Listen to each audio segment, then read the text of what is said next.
戦いは成し遂げられた偉業の壮大さの価値はありません。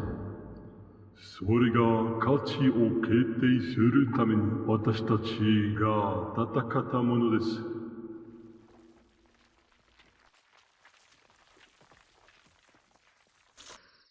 長引くと刀が折られちまいそうだ。伝説の剣士の強さを支えた肉体と気迫はまさに本物。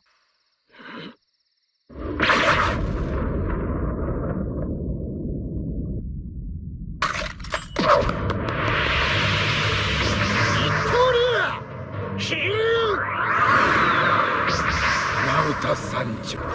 やはずき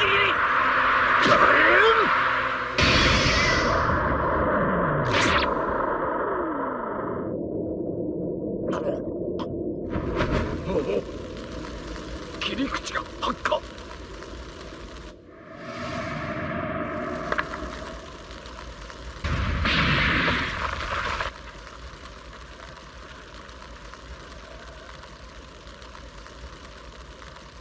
負けた。かつて伝説の侍が腰にした名刀修水。あなたが主人であるならこの刀も本望でしょう。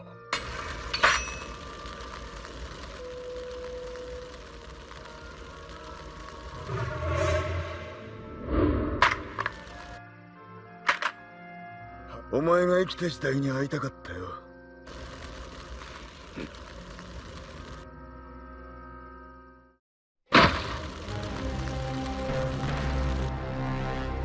刀はもらうが勝負はなかったことにしよう。和の国の侍。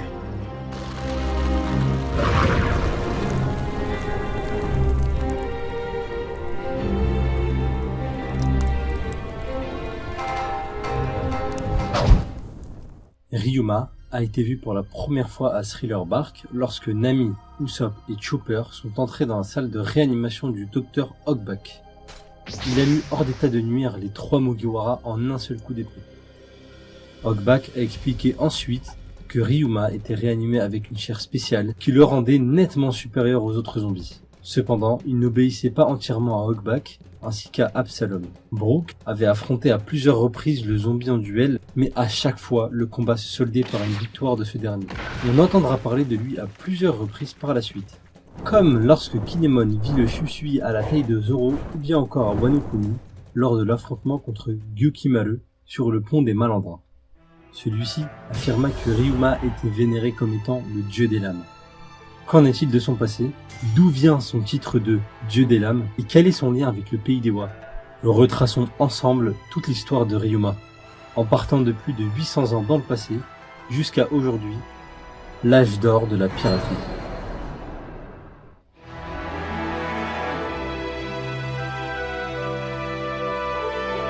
Ryuma Shimotsuki, surnommé King, lune glacée ou bien encore Dieu des lames, était le protecteur du pays des Wa. Sa lame, le Shushui, est une des 21 grandes lames. Devenue une lame noire due au haki de son porteur, elle était élevée au rang de Meito, littéralement célèbre sabre ou encore excellent sabre, et considérée comme l'épée de renom du légendaire samouraï Ryuma. その黄金を欲する世界の海賊たち、黄金の国和の国を支配せんとする貴族たち、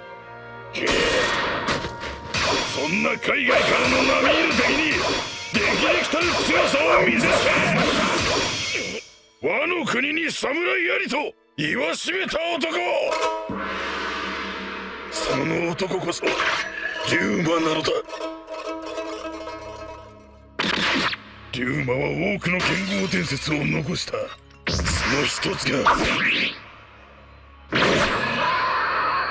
都の空に現れた龍を切り捨てたというもの。龍馬は死後この国の当人様として名刀秋水と共にお堂に祀られていた。秋水は国の宝なのだ。 Voilà 10 ans. Fut dérobée une corne de dragon, un objet sans pareil, doté, prétendons, d'un pouvoir extraordinaire. Tous les gardes chargés de sa protection périrent et la corne disparut. La paix régnait alors. La seule menace que craignaient les hommes venait du ciel. Une terreur destructrice implacable, ne laissant que la désolation dans son sillage. Les dragons. Ryuma, un samouraï itinérant, arriva dans une ville après avoir jeûné pendant 5 jours. Il rencontra une serveuse du nom de Flair. Alors qu'elle discutait avec un escrimeur de premier ordre du nom de Cyrano, elle l'invita à manger après l'avoir aperçu affamé par la fenêtre du restaurant. Une fois rassasié, le samouraï se prosterna devant Flair et lui jura fidélité, estimant que celui-ci lui devait la vie. Au même moment, Cyrano s'apprêtait à partir. Il cogna le fourreau de son sabre à celui de Ryuma involontairement. Suite à ça, Ryuma le provoqua en duel.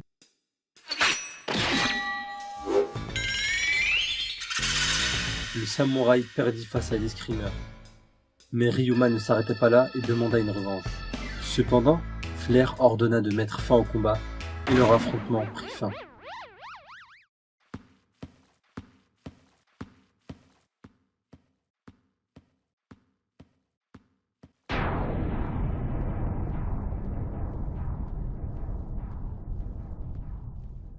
Peu de temps après, Ryuma discuta avec le barman et celui-ci raconta l'histoire passée entre Cyrano et Flair.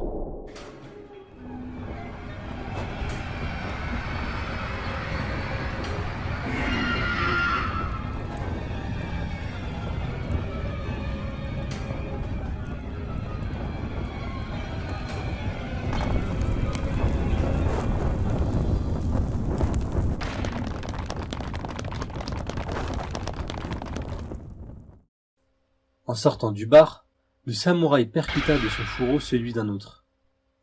À ce moment précis, Ryuma se retourna brusquement et attrapa de sa main droite l'épaule de J.R.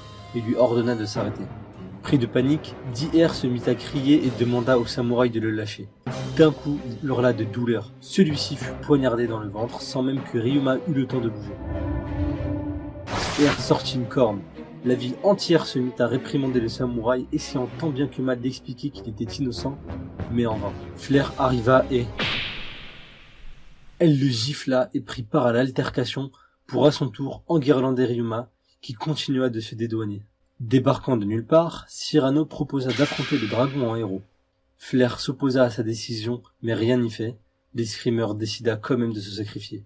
Alors que tout le monde prit la route pour fuir de la ville, Ryuma resta aux côtés de Flair, à l'intérieur du restaurant dans lequel ils se sont rencontrés peu de temps avant.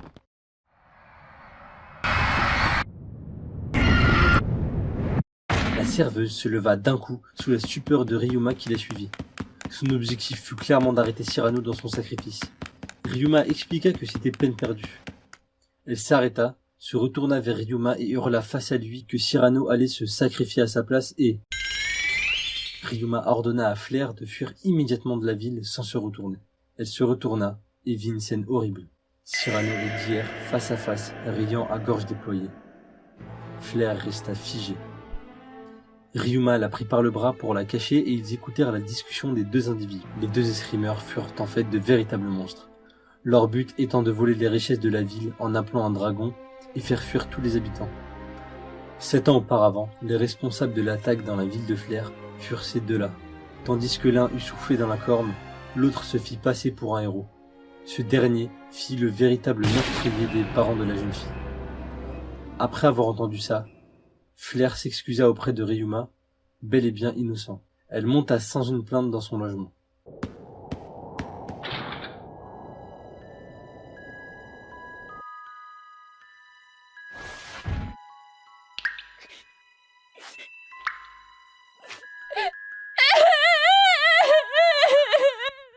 Spectateur face à la détresse de sa sauveuse, Ryuma sautait du premier étage et courut à pleine vitesse vers les deux brigands qui continuaient de s'esclaffer. Il se retrouva nez à nez, enragé, devant les deux monstres. Confiant dans sa démarche, Cyrano fonça vers le samouraï.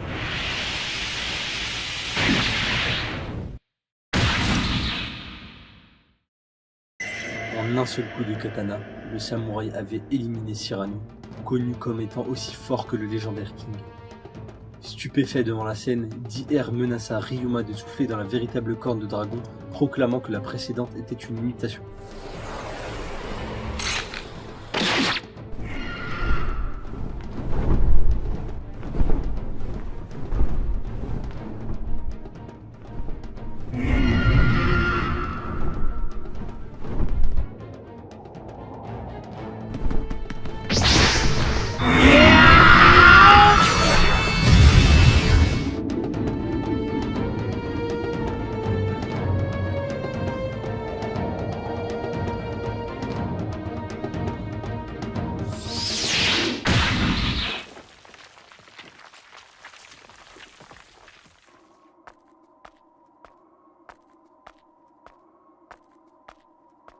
Celle-ci, encore sous le choc face à la puissance de Ryuma, ne manqua pas de lui rappeler qu'il venait de prendre d'énormes risques pour protéger la ville.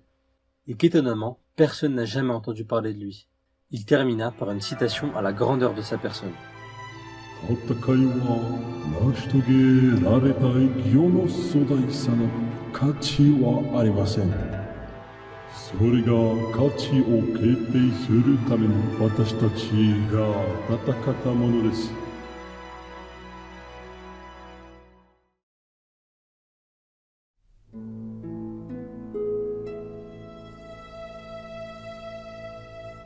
Ryuma est issu du célèbre et puissant clan Shimotsuki, famille de daimyo dirigeant la région de Akumai à Wano Kuni.